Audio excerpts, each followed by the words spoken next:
ও আমার ফেরেশতারা, তোমরা যেই মজলিস থেকে আসলা ভালো কথা, সেই মজলিসে তারা কি আলোচনা করে, কি বিষয়ে কথাবার্তা বলে?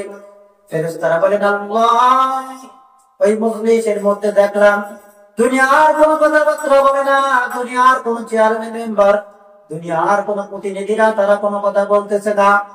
একজন ব্যক্তি বলছে তোমার মাহাত্মের কথা, তোমার বড়ত্বের কথা বলতেছে, শ্রোতারা শুনতেছে, তোমার গুণকীর্তন করতেছে, সাহাবাত মাইনদের গুণকীর্তন করে, তোমার রাসূলের গুণকীর্তন করে। এই সমস্ত বিষয়গুলো যখন ফেরেশতারা আল্লাহ তাআলার কাছে বলেন, আল্লাহ তাআলা ডাকতে বলেন আমার ফেরেশতারা, তারা কি আমাকে দেখেছে? বলেন না, দেখে নাই। বলে তারা যদি আমাকে দেখতো কি করতো? বলেন আল্লাহ আপনাকে দেখে নাই, তারপর আপনাকে ভয় করে।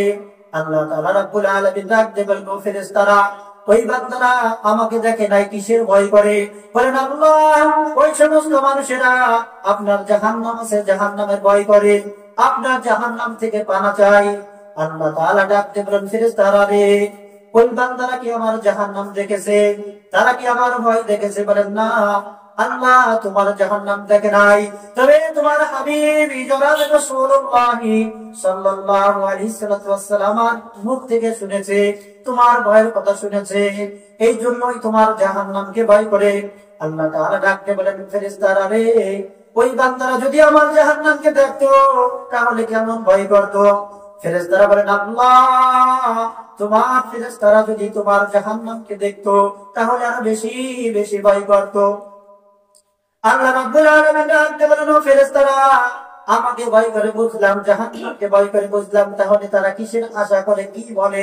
বলেন আল্লাহ তোমার রাসূলের থেকে শুনেছে, তোমার কোরআনের মধ্যে আছে যে ব্যক্তি তোমার জাহান্নামকে ভয় পায়, তোমার আযাবকে ভয় পায়, তোমাকে ভয় পায়, ওই ব্যক্তিরা একটা জায়গার আশা করে। বলেন কোন জায়গার আশা করে? বলেন আল্লাহ রাসূলের মুখ থেকে শুনেছে দুনিয়ার মধ্যে যত শান্তি আছে তার থেকে হাজার হাজার গুণে বেশি শান্তি জান্নাত আছে, সেই জান্নাতের আশা করে সেই জান্নাতে যাইতে চায়। আল্লাহ তাআলা রাব্বুল আলামিন বলেন ও আমার ফেরেশতারা, ওই বান্দারা কি জান্নাত দেখেছে? আমার নিয়ামত দেখেছে? জান্নাতের মধ্যে কি নিয়ামত থাকবে তারা কি দেখেছে? বলেন না আল্লাহ তারা তো দেখে নাই। আল্লাহ তাআলা রাব্বুল আলামিন বলেন ফেরেশতারা রে, যেই বান্দারা আমাকে দেখে নাই, যেই বান্দাকে আমার রাসূলকে দেখে নাই, যেই বান্দারা জাহান্নাম দেখে নাই, জাহান্নাম দেখে নাই, জান্নাত দেখে নাই, হাসর দেখে নাই, আমি আল্লাহকে দেখে নাই, যে বান্দারা আমাকে না দেখে, আমার রাসূলকে না দেখে, আমার জান্নাতকে না দেখে, জাহান্নামকে না দেখে, কবরকে না দেখে, যেই বান্দারা আমাকে ভয় পায়, আমার জান্নাতের আশা করে, ও ফেরেশতারা তোমরা সাক্ষ্য থাকো, ওই মজলিসের মধ্যে যেই সমস্ত ব্যক্তিরা ছিল, ওয়াইজিন শ্রোতা যারা ছিল, আমি আল্লাহ রাব্বুল আলামিন সবাইকে মাফ করে দিলাম। সুবহানাল্লাহ। ফেরেশতারা বলেন আল্লাহ ওই মজলিসের মধ্যে তো অনেক অপরাধীরা আছে, অনেক নাফরমান বান্দারা আছে, ওই মজলিসের মধ্যে আল্লাহ তোমার নাফরমান বান্দারা আছে, রাসূলের নাফরমান বান্দারা আছে, আল্লাহ তুমি তাদেরকে কিভাবে মাফ করবার? বিদেশ সুদ করেছে, ঘুষ করেছে, ওর মধ্যে বেনামাজি আছে। আল্লাহ ফেরেশতাদেরকে ডাকতে বলেন ফেরেশতারা রে, তোমরা কি জমিনের মধ্যে দেখো না, দুনিয়ার মধ্যে যখন কোন একজন ছেলে একজন মেয়ের বিবাহ যখন হয়, উভয় ফ্যামিলির সম্মতিক্রমে যখন বিয়ের মজলিস হয়, উভয় ফ্যামিলির মধ্যে যখন কথাবার্তা নির্ধারিত হয়ে যখন বিয়ের একটা দিন ফাইনাল করে, ওই মজলিসের মধ্যে পরের সাথে যে ব্যক্তি বিবাহ করবে তার সাথে অনেক মানুষ যাত্রী হিসেবে যায়। যাত্রীরা যখন যায় তখন একজন থাকে বর, বাকি সবাই থাকে যাত্রী। যাত্রীরা যখন বিয়ে বাড়িতে যায়, ওই মধ্যে যাত্রীর মধ্যে যদি যেই মালিক পক্ষে যার বাড়ি বিবাহ করতে যায় তার যদি কোনো শত্রু থাকে, তাহলে ওই মজলিসের মধ্যে বরের সাথে যাওয়ার কারণে যদিও তার শত্রু থাকে তাহলে তার সাথে সুন্দর ব্যবহার করে, আচরণ করে।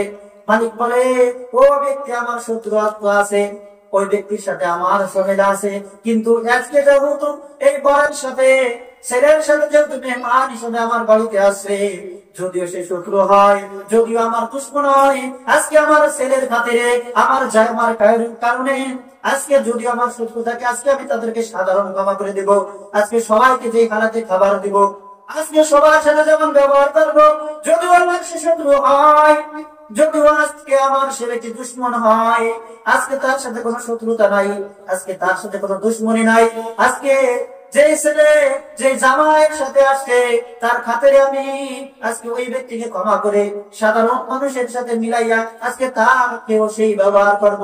আল্লাহ তাআলা বলেন, বান্দা ও ফেরেশতারা, তোমরা দেখো দুনিয়ার মধ্যে একজন সাধারণ ব্যক্তি যদিও তার শত্রু থাকে, বরের কারণে যদি এই ব্যক্তিকে মাফ করে দেয়, তাহলে আমি আহকামুল হাকিমিন, আমি রব্বুল আলামিন ওই মজলিসের মধ্যে, কোরআনের মজলিসের মধ্যে, হাদিসের মজলিসের মধ্যে যদি কোনো গুনাহগার বান্দাও যদি আসে, ওই বান্দাদেরকে আমি যখন ক্ষমার ঘোষণা করব, ওই বান্দারা যদি অপরাধীও থাকে, বেনামাজিও থাকে, ওর ভিতরে যদি অন্যায়কারীও যদি থাকে, ওই ব্যক্তি যদি আমার কাছে খাস নিয়েতে তওবা করে, আমার কাছে যদি মাপ চায়, ওই মজলিসে উপস্থিত থাকার কারণে ওই মজলিসের দুই একজন ব্যক্তি যদি নেককার থাকে, তাদের খাতিরে ওই মজলিসে যারা থাকবে, আমি আল্লাহ রাব্বুল আলামিন সবাইকে মাফ করে দেব। সুবহানাল্লাহ।